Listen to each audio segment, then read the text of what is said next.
नमस्कार, मैं डॉक्टर विनया गुप्ता। तो रिसेंटली एक वाक़या हुआ था मेरे क्लिनिक पे, जिसमें एक 8-9 साल की बच्ची मेरे क्लिनिक पे आई थी। उनकी चीफ कंप्लेंट थी कि जो परमानेंट दाँत है वो पीछे की तरफ निकल रहा है और आगे का दाँत जो है वो हिल रहा है। तो पेरेंट काफ़ी एंग्शियस मेरे पास आए थे और जब चेक किया गया तो पता चला कि दूध का दाँत जो है वो ज़्यादा रिटेन हो गया, जिसकी वजह से परमानेंट दाँत को जगह नहीं मिली और वो पीछे की तरफ आ रहा है। काफ़ी कॉमन सिनेरियो होता है डेंटल क्लिनिक में, हमें अक्सर ऐसे बच्चे मिलते हैं। ऐसे में हम लोग तुरंत ट्रीटमेंट का नहीं होता हम लोग का कि हम तुरंत जाके बच्चों के दांत निकाल दें।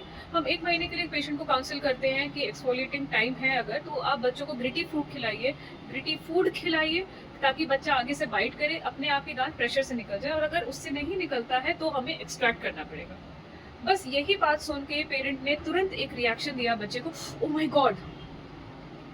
अब मैं पेरेंट्स की प्रोटेक्टिव इंस्टिंक्ट समझती हूँ, उनका जो रिफ्लेक्स रिएक्शन होता है ऐसी चीज़ों में वो भी मैं समझती हूँ। दांत उखड़वाना बड़ों को डरा देता है, तो अगर एक पेरेंट अपने बच्चे के लिए सुनता है वो एंग्शियस हो जाता है, वो काफ़ी नेचुरल है उसका एंग्शियस होना। लेकिन as a parent and parenting skills में एक चीज़ मानी जाती है कि आप अपने रिएक्शंस और अपना स्ट्रेस बच्चे को सामने ना दिखाए। कई बार बोला जाता है एडल्ट कॉन्फ्लिक्ट्स जो है बच्चों के सामने नहीं करने चाहिए।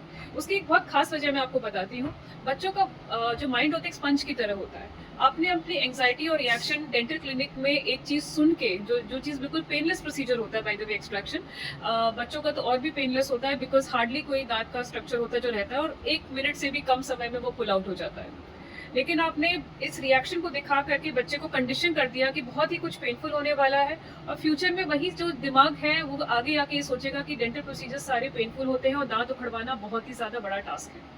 तो कृपया करके, I know all of us are trying very hard to be good parents, तो आप लोगों से एक छोटी सी रिक्वेस्ट है कि जो रिएक्शंस है उसको एक क्लिनिक में जाकर के डॉक्टर के सामने या डॉक्टर के पीठ पीछे भी मेडिकल साइंसेस को लेकर के बच्चे को ना डराए कि अगर तुम ये करोगे तो तुम्हें इंजेक्शन मिलेगा या आपका तुम्हारा दांत उखड़ जाएगा, या ये दिखाना कि दांत उखड़वाना बहुत ज़्यादा पेनफुल है। क्योंकि जब बच्चे को अनफॉर्चुनेटली अगर उस प्रोसीजर के थ्रू जाना पड़ जाएगा तो उस बच्चे के लिए आपने पहले ही एक ट्रॉमा क्रिएट कर दिया है, चाहे वो प्रोसीजर पेनफुल हो या ना हो।